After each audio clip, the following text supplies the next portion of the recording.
नमस्कार, आप देख रहे हैं न्यूज वॉच इंडिया और मैं हूं आपके साथ पंकज यादव। हमारे खास कार्यक्रम हेलो डॉक्टर में आप सभी का स्वागत है। हम अपने कार्यक्रम के माध्यम से आपको बीमारियों के बारे में बताते हैं और आज हम बात करेंगे बढ़ते डेंगू के प्रकोप को लेकर कि आखिरकार इससे कैसे बचें अगर डेंगू आपको हो जाता है, और साथ ही आपको इससे बचाव के भी तरीके बताएंगे। इसको लेकर डॉक्टर से भी परामर्श लेंगे, लेकिन उससे पहले हमारी रिपोर्ट देखिए।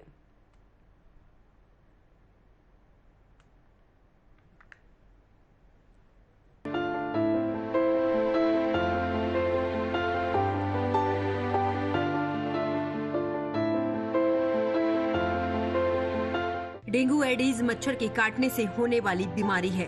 डेंगू होने पर तेज बुखार, सिर दर्द, मांसपेशियों और जोड़ों में दर्द होने लगता है। डेंगू में शरीर की प्लेटलेट्स तेजी से गिरने लगती है। इसमें मरीज को तुरंत अस्पताल में भर्ती कराने की जरूरत होती है, वरना समय पर इलाज न मिलने के कारण मरीज की जान भी जा सकती है। डेंगू के लक्षणों को पहचान कर ही उसका इलाज किया जाता है। रिपोर्ट्स के मुताबिक डेंगू संक्रमण दुनिया भर के 100 से अधिक देशों में होने वाली एक आम समस्या है और करीब 3 अरब लोग डेंगू प्रभावित क्षेत्रों में रहते हैं। इनमें भारत और दक्षिण पूर्वी एशिया के अन्य भाग, चीन, अफ्रीका, ताइवान और मेक्सिको शामिल है। अब हम आपको डेंगू के लक्षण के बारे में बताते हैं कि आखिरकार कैसे होते हैं डेंगू के लक्षण। तेज बुखार, सिर दर्द, आंखों में दर्द, मांसपेशियों और जोड़ों में दर्द, थकान, जी मिचलाना, उल्टी होना और त्वचा पर लाल निशान। हालांकि गंभीर मामलों में DHF होने का खतरा बढ़ जाता है। इस स्थिति में रक्त वाहिकाएं क्षतिग्रस्त हो जाती हैं और प्लेटलेट्स गिरने लगती हैं। ऐसी स्थिति में कुछ इस तरह के लक्षण नजर आ सकते हैं: पेट दर्द, लगातार उल्टी होना, मसूड़ों या नाक से खून आना, टॉयलेट या उल्टी में खून आना, सांस लेने में दिक्कत, थकान महसूस करना, चिड़चिड़ापन या बेचैनी। डेंगू के लिए कोई खास दवा या सटीक इलाज उपलब्ध नहीं है। इसमें कुछ घरेलू नुस्खे बड़े कारगर साबित हो सकते हैं। ऐसे में ज्यादा से ज्यादा पानी पीना चाहिए। अत्यधिक गंभीर मामलों में मरीज को इलेक्ट्रोलाइट सप्लीमेंट देना चाहिए। कुछ मामलों में ब्लड प्रेशर मॉनिटरिंग और ब्लड ट्रांसफ्यूजन के जरिए भी इलाज किया जाता है। डेंगू से बचाव जितना हो सके आप मॉस्किटो रेपलेट्स मच्छरदानी का इस्तेमाल करें। अपने घर के दरवाजे और खिड़कियों को शाम होने से पहले बंद कर दें। शरीर को पूरी तरह से कवर करने वाले कपड़े पहने। सुनिश्चित करें कि आसपास पानी इकट्ठा ना हो। कूलर का पानी बदलते रहें। पानी को ढक कर रखें। बाहरी पक्षी या पालतू जानवरों के पानी को नियमित रूप से बदलते रहें। Bureau report, news watch India. तो हमने आपको अपनी रिपोर्ट में बताया कि डेंगू से कैसे बचाव करें, वही बढ़ते डेंगू की समस्या से कैसे निजात पाएं। इसको लेकर हमारे साथ जुड़े हैं हेल्थ एक्सपर्ट डॉक्टर आशीष चंद्रा। डॉक्टर आशीष चंद्रा, बहुत बहुत स्वागत है आपका न्यूज वॉच इंडिया पर।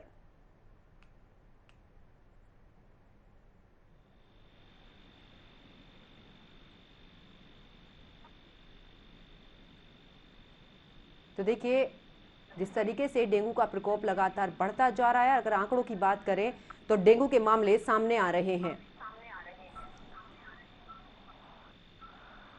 और उसी के देखते हुए आज हम इस पर डॉक्टर से परामर्श भी लेंगे। आपको बता दें कि तेज बुखार, मांसपेशियों में दर्द होना, ये तमाम तरह के जो लक्षण हैं वो डेंगू में नजर आते हैं। थकान महसूस करना, चिड़चिड़ापन या बेचैनी होना। साथ ही आपको बता दें कि शरीर पर कुछ चकत्ते जैसे निशान भी नजर आते हैं, ताकि आपको ये आसानी से पता लग सके कि आप डेंगू से पीड़ित हैं या नहीं। हम ग्राफिक्स के जरिए भी आपको बता रहे हैं कि डेंगू के लक्षण क्या क्या होते हैं। तो हमारे साथ एक बार फिर से डॉक्टर आशीष चंद्रा जुड़ चुके हैं। डॉक्टर आशीष चंद्रा, बहुत बहुत स्वागत है आपका न्यूज वॉच इंडिया पर। जी मैम, आपका नमस्कार और सभी दर्शकों का भी नमस्कार।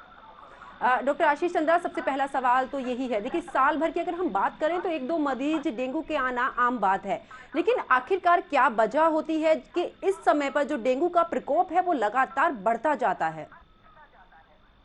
जी, जैसा कि हम सभी जानते हैं कि जब बरसात और इसके बाद वाले सीजन होते हैं, इसमें जो है डेंगू मच्छर जो है बहुत ज्यादा पनपते हैं। डेंगू जो है, डेंगू जैसा कि बहुत सारे लोगों को ये जानकारी नहीं होगी, डेंगू एक वायरल इन्फेक्शन जो कि एक वायरस के थ्रू फैलता है, जो कि डेंगू वायरस होता है, उसके थ्रू ये फैलता है। जब भी कोई इन्फेक्टेड मच्छर जो है अगर किसी इंसान को काटता है और वो इंसान अगर एक जगह से दूसरे जगह ट्रेवल कर रहे हैं तो उससे जो है डेंगू फैल सकता है। क्योंकि जो इंसान अगर दूसरे जगह जा रहा है तो उसको अगर फिर वहाँ के मच्छर अगर काट रहे हैं तो इससे क्या होता है कि मच्छर जो होता है वो इन्फेक्टेड हो जाते हैं। हम्म। एक बार मच्छर अगर इन्फेक्टेड हो जाता है तो 8 से 10 दिन का समय लगता है, जिसको कि इंक्यूबेशन पीरियड हम बोलते हैं। हम्म। तो इंक्यूबेशन पीरियड में जो वायरस है वो मच्छर के गले से जो है उसकी ग्रंथियों में चला जाता है और पूरे जिंदगी भर जो है उसके शरीर में मौजूद रहता है।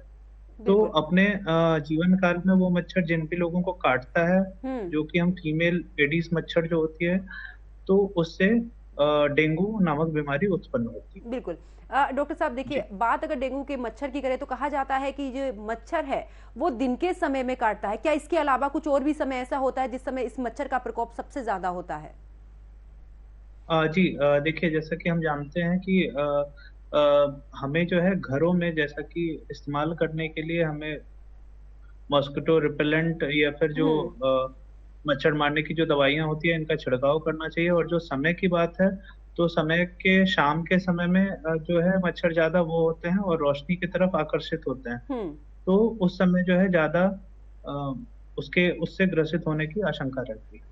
बिल्कुल। जी। डॉक्टर साहब, अगर हम डेंगू के मच्छर की पहचान करें तो किस तरीके से डेंगू के मच्छर की पहचान कर सकते हैं? जी, जैसा कि हम देखते हैं कि डेंगू के जो मच्छर होते हैं, तो डेंगू के मच्छर नॉर्मल मच्छरों की तरह नहीं होते। हम्म। उनके जो पंखुड़ियाँ होती हैं, उनके पंख पे जो है, उन पे काले-काले धब्बे आपको देखने को मिल जाते हैं हम्म। और ये जो है नॉर्मल मच्छरों से थोड़े बड़े आकार में होते हैं। हम्म। बिल्कुल। जी। डॉक्टर साहब, आगे भी चर्चा करेंगे लेकिन इस दौरान हमारे साथ एक कॉलर जुड़ चुके हैं, उनका रुख करते हैं, आखिरकार उन्हें क्या परेशानी है। क्या नाम है आपका? मैम मेरा नाम अमित है, मैं इलाहाबाद से बोल अमित, रहा क्या हूँ। समस्या है आपको? मैम समस्या ये है कि कभी कभी अचानक सर में दर्द होने लगता है हम्म। और बुखार टाइप का, फीवर टाइप का लगने लगता है, या ठंडा ठंडा मतलब महसूस होता है बदन। हम्म। ठंड लग के बुखार आ रहा है कंटिन्यू, सर में दर्द ऐसा बना रहता है। बिल्कुल। जी। डॉक्टर साहब। जी, जैसा कि इन्होंने बताया कि इनको ठंड लग के बुखार आ रहा है और ये सारे सिम्टम्स हो रहे हैं। तो सबसे पहले जो है इनको किसी एक चिकित्सक के पास जाके सलाह लेनी चाहिए हम्म। कि इनको क्या बीमारी है। चिकित्सक इनको प्रॉपर इनके टेस्ट करवाएँगे, सीबीसी करवाएँगे। अगर इनके एरिया में अगर डेंगू नामक चीज़ अगर ज़्यादा फैल रही है तो डेंगू का टेस्ट करवाया जाएगा और बाकी टेस्ट करवाने के बाद ही हम इस पे आ सकते हैं कि ये डेंगू है या कोई और बीमारी से ये ग्रसित हो रहा है। हम्म। सर हमारा जो घर है सर, वो रेलवे कॉलोनी में सर घर है। एक्चुअली में आस-पास सब पेड़ पौधे घास वास काफी ज्यादा मात्रा में है। तो सर शाम होते ही जी, जी। मच्छरों का ज्यादा सर वहाँ प्रभाव होने लगता है सर। उसके लिए अगर कोई उचित रास्ता बताएं कि जिस तरह के उनसे काबू पाया जा सके, लगातार डेंगू सर जिस तरह फैल जी। रहा है, अ, क्या बताएं सर? जी। जैसा कि आपने बताया कि आपके आस-पास जो है बहुत सारे पेड़-पौधे हैं, तो इसमें हमें और कॉलोनी है तो इसमें हमें सबसे बड़ा बचाव ये करना है कि जैसे हमें जल जमाव से हमें बचना चाहिए। जहाँ कूड़ेदान होते हैं, कूड़ेदान ढके हुए कूड़ेदान का इस्तेमाल करें। अपने घर की भी साफ-सफाई रखें, अपने घर के आस-पास कहीं पानी ना जमा होने दें हम्म। और शाम के समय जैसा हो सके कि अगर धुएँ या मॉस्किटो रिपेलेंट या इन चीज़ों का घर में प्रयोग करें तो इससे जो है कम से कम आप जो है अ, उससे बच सकते हैं ज़्यादा से ज़्यादा। बिल्कुल। अमित, कोई और सवाल आपका? नहीं मैम, और कोई सवाल चलिए, बहुत बहुत शुक्रिया। उम्मीद करते हैं कि आपको आपकी समस्या का समाधान जरूर मिला होगा। डॉक्टर साहब, जिस तरीके से अभी हम मच्छर की बात कर रहे थे कि उसकी पहचान कैसे होती है, देखिए अगर हम लक्षण की बात करें डेंगू के, तो किस तरीके से हम पहचान कर सकते हैं डेंगू के लक्षणों की, क्योंकि कुछ लक्षण दूसरी बीमारियों से भी जुड़े होते हैं। जी। बिल्कुल सही बताया आपने मैडम। डेंगू की जो बीमारी है वो 2 तरह की हो सकती है। एक तो बीमारी ये है जो कि जिसको हम एक्यूट और नॉर्मल बोलते हैं। हम्म। तो उसमें क्या होता है कि डेंगू के लक्षण होते तो हैं लोगों में मौजूद, लेकिन लोगों को पता नहीं चलते हैं। हम्म। पूरे विश्व में जैसा कि हम जानते हैं 100 मिलियन से हम्म। 400 मिलियन लोग ग्रसित होते हैं पूरे 1 साल में डेंगू से। हम्म। तो ये जो है हमारे उसके लिए भी बहुत क्षति होती है, हमारी अर्थव्यवस्था की भी बहुत क्षति होती है इससे। हम्म। लेकिन जहाँ तक हम देखें, इससे अगर हमें बचाव करना है तो हमें प्रॉपर चीज़ों का फ़ॉलो करना पड़ेगा। और जैसे आपने बताया कि बीमारी के लक्षण का कैसे पता करें, हम्म। तो जैसे मैंने आपको बताया कि जो ये एक्यूट फ़ेज़ में होता है, हम्म। तो उसमें क्या होता है कि जो नॉर्मल फ्लू वाले सिम्टम्स होते हैं वो एक इंसान में मौजूद होते हैं। फ्लू वाले सिम्टम्स में जैसे आपका हो गया हेडेक हो गया, बदन दर्द हो गया, वॉमिटिंग हो गया, और ये सारी चीजें जैसे मसल्स और फिर जॉइंट्स पेन, ये सारी चीजें मौजूद हो सकती है।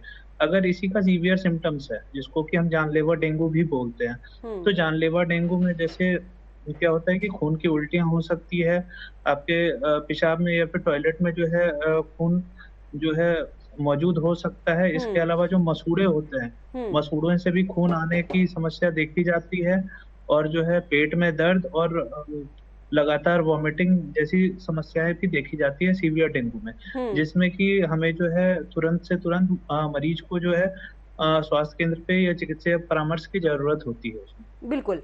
डॉक्टर साहब देखिए, जिस तरीके से आप बता रहे हैं कि शरीर पर चकदे हो जाना और तमाम तरह की मांसपेशियों में भी इस समय पर दर्द होना, लेकिन अगर हम शुरुआती लक्षण की बात करें, क्योंकि जब इस शुरुआत में हमें बुखार या सर दर्द होता है तो इतना ज़्यादा हम पैनिक नहीं होते हैं या उसके ये भी नहीं सोचते कि आखिरकार हमें डेंगू हुआ होगा, तो उस दौरान हम क्या एहतियात बरतें ताकि जो डेंगू है उसका प्रकोप बढ़ने से पहले कहीं ना कहीं घर पर रहकर भी हम उसका इलाज कर सकें? जी, जैसा आपने बताया कि शुरुआत में हम कैसे उसको पता करें, तो शुरुआत में पता करने का सबसे बड़ा तरीका यही है कि अगर हम किसी से के कांटेक्ट में नहीं है और फिर भी हमें वायरल सिम्टम्स हैं, जैसे कि फ्लू वाले सिम्टम्स हैं, जैसे कि हेडेक हो गया, बदन दर्द हो गया, और सारी सिम्टम्स अगर हमें मौजूद हैं, तो सबसे पहले तो चिकित्सक की परामर्श लें, क्योंकि उसके बाद ही ये चीज डिसाइड हो पाएगा कि आपको डेंगू है या नहीं है। और अगर आपको डेंगू है तो फिर जैसा कि हम सब लोग जानते हैं, डेंगू का कोई जो है परमानेंट इलाज आज तक आया नहीं है। जी। बाकी देशों में जो है वैक्सीन अवेलेबल है डेंगू की, जिसको कि डेंगू वैक्स के नाम से वैक्सीन अवेलेबल है, लेकिन अभी इंडिया में ये ज्यादा वैक्सीन जो है ये प्रचलित है नहीं। तो जहाँ तक बचाव की कोशिश बात करें शुरुआती दौर में, तो शुरुआती दौर में बचाव जो है बहुत जरूरी होता है, और इसके लिए अगर आप में ऐसे सिम्टम्स आ रहे हैं तो इसको घर पे ट्रीट करने के बजाय जो है एक बार डॉक्टर की परामर्श जरूर ले लें, क्योंकि ऐसा भी हो सकता है कि ये एक माइल्ड सिम्टम भी हो सकता है और ये एक सीवियर आप वायरस से भी इन्फेक्टेड हो सकते हैं। जी। तो इससे बचाव के लिए हमें ये कोशिश करना है कि हमें डॉक्टर की परामर्श जरूरी से लेनी ही लेनी। बिल्कुल। अच्छा डॉक्टर साहब, अगर बात करें प्लेटलेट्स की, क्योंकि देखिए इस दौरान सबसे ज़्यादा देखा जाता है कि प्लेटलेट्स जो हैं वो हद से ज़्यादा कम हो जाती हैं। हालात यहाँ तक हो जाते हैं कि इतनी कम होने के बाद लास्ट में ये होता है कि कुछ लोगों की मौत भी इस दौरान हो जाती है। तो किस तरीके से प्लेटलेट्स कम होती है, आखिरकार इसके पीछे की क्या वजह है? हाँ जी, जैसा कि आपने बताया कि प्लेटलेट कमी से क्या होता है कि जो हमारे ब्लड सर्कुलेशन में जो होता है, तो ब्लड का लीकेज शुरू हो जाता है वेसल से। तो वेसल से क्या होता है, इंटरनल ब्लीडिंग, या फिर जो हमारे ऑर्गन्स हैं, ऑर्गन्स का इम्पेयरमेंट शुरू हो जाता है। ऑर्गन्स हमारे अच्छे से काम नहीं कर पाते हैं, और जो है सीवियर ब्लीडिंग के केस में जैसे हमारे नाक से ब्लीडिंग और ऐसी चीजें हमें देखने को मिल सकती है। तो ऐसे केसेस में क्या किया जाता है कि या तो हमें प्लेटलेट ट्रांसफ्यूज करना पड़ता है, या तो कंप्लीट होल ब्लड जो है सीवियर केसेस में ट्रांसफ्यूज करना पड़ सकता है। बिल्कुल। डॉक्टर साहब, किस तरीके से अगर हम बात बच्चों की करें, क्योंकि देखिए सबसे ज़्यादा अगर हम देखते हैं तो बच्चे बहुत जल्दी से बीमार होते हैं, और कहीं ना कहीं जिस तरीके से जो बड़े हैं वो खुद को बचाव कर पाते हैं, लेकिन बच्चे इस दौरान जो है ध्यान नहीं देते। उन्हें पार्क में खेलना भी होता है, स्कूल जाना भी होता है, तो किस तरीके से उन बच्चों को हम बचा सकते हैं? जी, बच्चों को बचाने के लिए हम ये कर सकते हैं कि उनको जो है पूरे कपड़े पहना के खेलने के लिए भेजें, ताकि वो जो है ज्यादातर उनका शरीर का हिस्सा जो है ढका हुआ रह सके। रात के समय जो है मच्छरदानी का उपयोग करें या मॉस्किटो रिपेलेंट, और जैसे आजकल बाजारों में ओडोमॉस और बाकी चीजें उपलब्ध है तो वो भी लगा सकते हैं जो लोग मच्छरदानी या इन सब चीजों का इस्तेमाल नहीं करते हैं। तो ऐसा करके जो है इन सब बीमारियों से बचा जा सकता है। अपने आस पड़ोस में जो है पानी का जमाव ना होने दें। अगर डस्टबिन है या खुला डस्टबिन कचड़े का है, तो उसमें जो है आप उसको ढक्कन लगवाएं या उसको ढक के रखवाएं कचड़े को, ताकि उसमें जो है मच्छर की जो है ग्रोथ कम से कम हो सके। बिल्कुल। डॉक्टर साहब देखिए, जिस तरीके से अगर हम बात बाहर की करें, क्योंकि कहते हैं कि जो डेंगू का मच्छर होता है वो हमारे घर के आसपास होता है, जैसे पानी इकट्ठा हो जाना उसमें रहता है, लेकिन बात अगर हम पार्कों की करें, क्या वहां पर भी डेंगू का मच्छर पनप सकता है? जी देखिए, पार्कों में और आदि जगहों पे जैसे जहाँ पे जहाँ सफाई की उपयुक्त व्यवस्था नहीं होती है, वहाँ मच्छर बिल्कुल पनपते हैं। तो वहाँ पे जो है जो लोकल अथॉरिटी है उनको बिल्कुल साफ सफाई का ध्यान देना चाहिए, समय समय पे जो है जो स्प्रे होते हैं हमारे उनका स्प्रे का इस्तेमाल करना चाहिए, फॉगिंग करवानी चाहिए, ताकि जो है मच्छर और इन सब की जो है ग्रोथ को कम से कम किया जाए और एक कम्युनिटी को बचाया जा सके इस बीमारी से। बिल्कुल। डॉक्टर साहब, बात अगर हम कुछ समय की पहले कर रहे हैं, क्योंकि देखिए पहले के कुछ अगर 1 साल की बात करें तो कोविड की वजह से कहीं न कहीं हमारा जो इम्यूनिटी सिस्टम है वो काफ़ी वीक हो गया और उसकी वजह से डेंगू ही नहीं तमाम तरह की बीमारियां कहीं न कहीं हर किसी के अंदर प्रवेश आसानी से कर जाती हैं। तो डेंगू पर कितना असर है कोविड का? जी बिल्कुल है। जैसा कि हम जानते हैं कि कोविड से जो है हमारी जो है रोग प्रतिरोधक क्षमता बहुत लोगों में, बुजुर्गों में और जो है बच्चों में बहुत दिक्कत किया था हमें कोविड ने। तो वैसे ही कोविड की वजह से जैसे कि बुजुर्गों में बहुत सारी नई बीमारियां भी देखने को मिली हैं।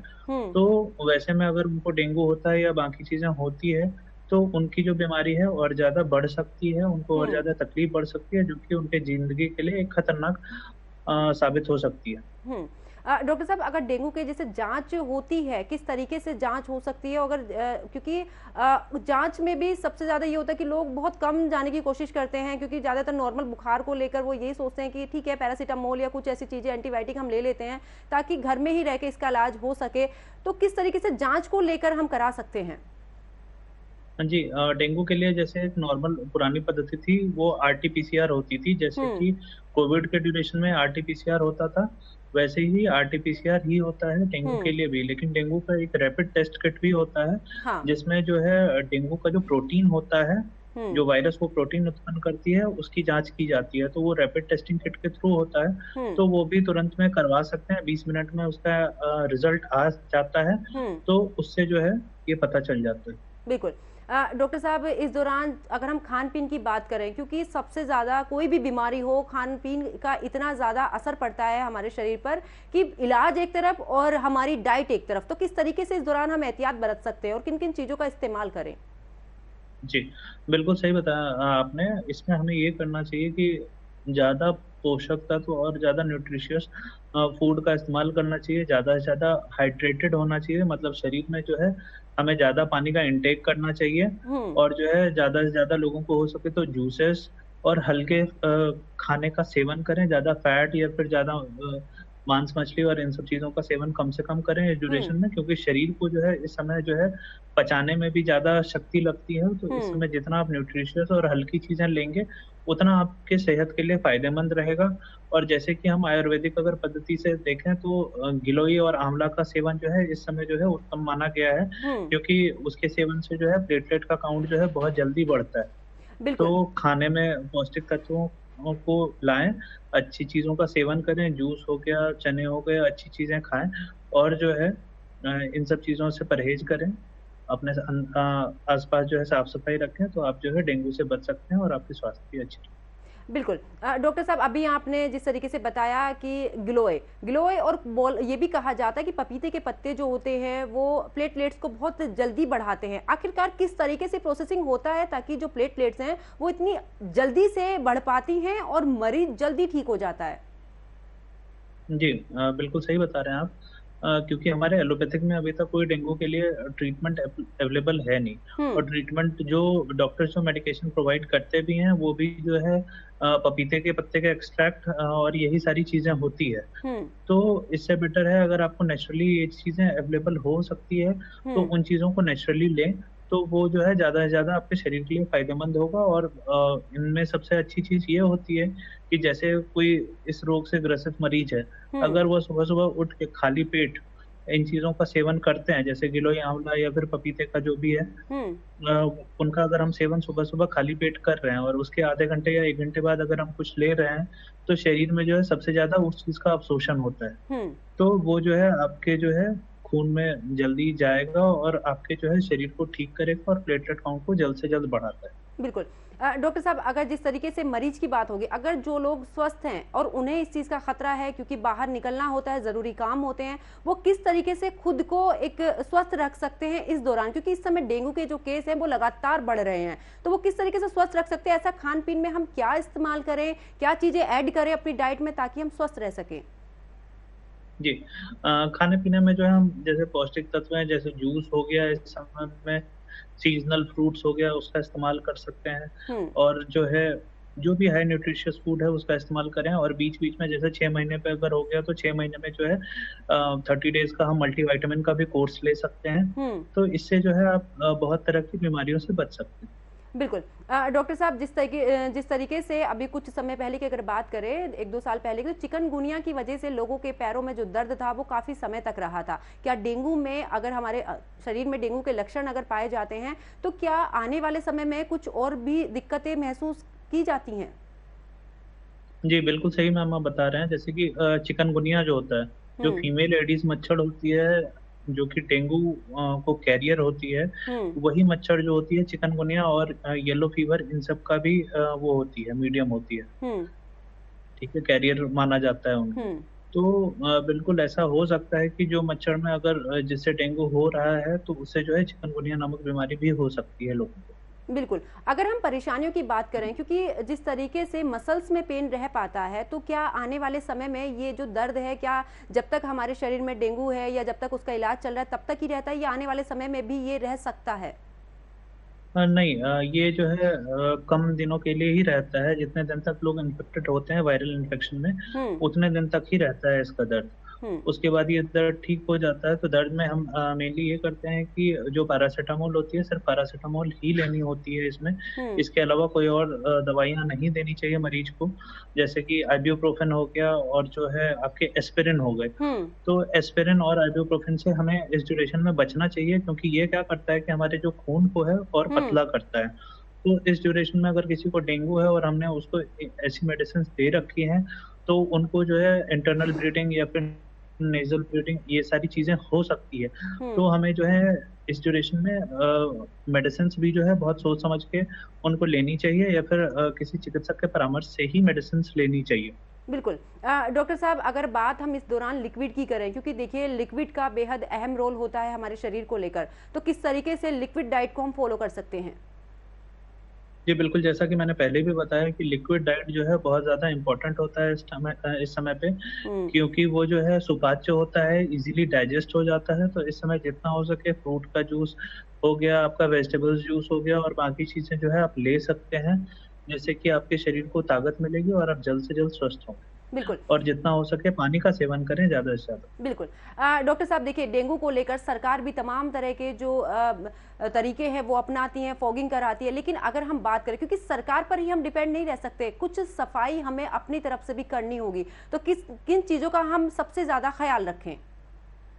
जी, जैसा कि हम जानते हैं कि सरकार जो है समय समय पे सफाई करवाती रहती है, लेकिन सरकार के सिर्फ करने से ये बीमारियां जो है दूर नहीं हो सकती है। जब तक हम खुद जागरूक नहीं होंगे, जब तक हम खुद इन चीज़ों के बारे में नहीं सोचेंगे कि ये बीमारियां हो सकती है, हमारे बच्चों को, हमारे बूढ़े बुजुर्गों को हो सकती है और उनके स्वास्थ्य के लिए तकलीफदेह हो सकती है। तो इसके लिए जो है हमें खुद को जागरूक होना पड़ेगा और एक कम्युनिटी, हमारी सोसाइटी को जागरूक होना पड़ेगा। तो जागरूक होने में हम ये कर सकते हैं कि अपने बच्चों को, बुजुर्गों को और हम लोग जो है थोड़ा समय निकाल के अपनी दिनचर्या से अपने आस पड़ोस की सफाई रखवाएं, अपनी आस पड़ोस की सफाई करें, जो गंदगी है नालों की उनकी सफाई करवाएं खुद से भी, और जो है जो डस्टबिन हैं उनको ढकवा के रखें, कहीं कूड़ा ना इकट्ठा होने दें। अगर कूलर में पुराना पानी है या कुछ है, तो उसको, जैसे अभी सीजन खत्म हो गया है, तो उसको जो है हमें बंद कर देना चाहिए, या फिर पानी उसमें से निकाल देना चाहिए, ताकि उसमें जो है मच्छर का ग्रोथ ना हो सके। और अपने आसपास की सफाई ज्यादा से ज्यादा रखेंगे तो हम जो है इससे बच सकते हैं। बिल्कुल। डॉक्टर आशीष चंद्रा, आप हमारे कार्यक्रम से जुड़े, आपने अपना कीमती वक्त निकालकर तमाम तरह के परामर्श हमारे तक पहुंचाए, उसके लिए आपका बहुत बहुत शुक्रिया।